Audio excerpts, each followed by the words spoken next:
मराठा आरक्षण को लेकर राज्य सरकार द्वारा लिए गए निर्णय का राष्ट्रीय ओबीसी महासंघ ने स्वागत किया है। सरकार की बात का महासंघ ने भी समर्थन किया है कि सरकार के जीआर से ओबीसी के आरक्षण को कोई धक्का नहीं लगेगा।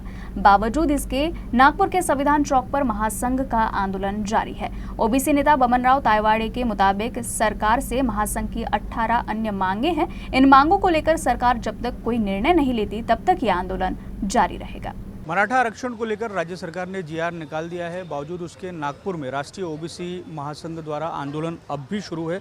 हमारे साथ राष्ट्रीय ओबीसी महासंघ के राष्ट्रीय अध्यक्ष बमनराव तायवाड़े जी हैं। सर, ये बताइए कि अब क्या भूमिका है? सरकार ने जो जीआर निकाला है और सरकार का ये दावा है कि इससे ओबीसी के अधिकारों पर किसी तरीके से हनन नहीं होगा, आपकी क्या भूमिका? मैं भी वही कह रहा हूँ कि ये सारी प्रोविजंस जो जीआर में दी हुई है उसका स्टडी करने के बाद ओबीसी समाज का कुछ भी नुकसान नहीं हुआ है क्या, इसलिए ओबीसी के आरक्षण को कोई धक्का नहीं लगने वाला और सरसकट कुंभी के प्रमाण पत्र इश्यू नहीं होने वाले।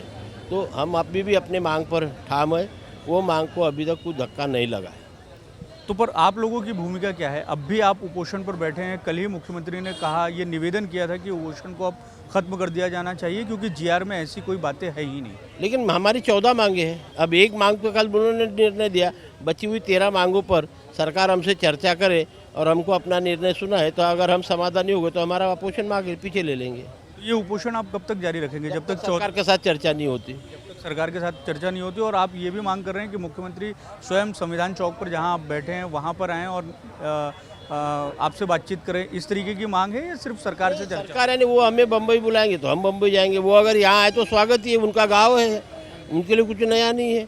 हमारे यहाँ जितने भी लोग बैठे रहते हैं वो सारे खुश हो जाएंगे कि हम जो जिस बात के लिए रो रहे वो सुनने के लिए मुख्यमंत्री आए और हमको न्याय दिया, तो लोग खुश हो जाएंगे। हम उनका स्वागत करेंगे या फिर वो किसी प्रतिनिधिमंडल को भेजेंगे, उसके साथ चर्चा करेंगे, या वो हमको बम्बई बुलाएंगे तो हम बम्बई, सारे ओपन है हमारे पास। हम किसी पे ऐसे ये नहीं, अट्ठास नहीं हमारा कि यही होना चाहिए। पर एक बड़ा महत्वपूर्ण सवाल है कि आप ओबीसी नेता हैं, राष्ट्रीय ओबीसी महासंघ के आप अध्यक्ष हैं, ओबीसी मंत्री हैं, वरिष्ठ मंत्री छगन भुजबल, उन्होंने जो जीआर निकाला गया है उसको लेकर शंका व्यक्त की है। उनकी भूमिका को आप किस तरीके से देखते हैं? अभी तक उनकी जाहिर भूमिका सामने नहीं आई है, तो जब तक उनकी जाहिर भूमिका सामने नहीं आती मैं उस पर वक्तव्य नहीं करूँगा। लेकिन आपका ये स्पष्ट कहना है कि जो जीआर निकला है उससे ओबीसी समाज को किसी तरीके से नुकसान नहीं है? बिल्कुल बिल्कुल नहीं, 100%।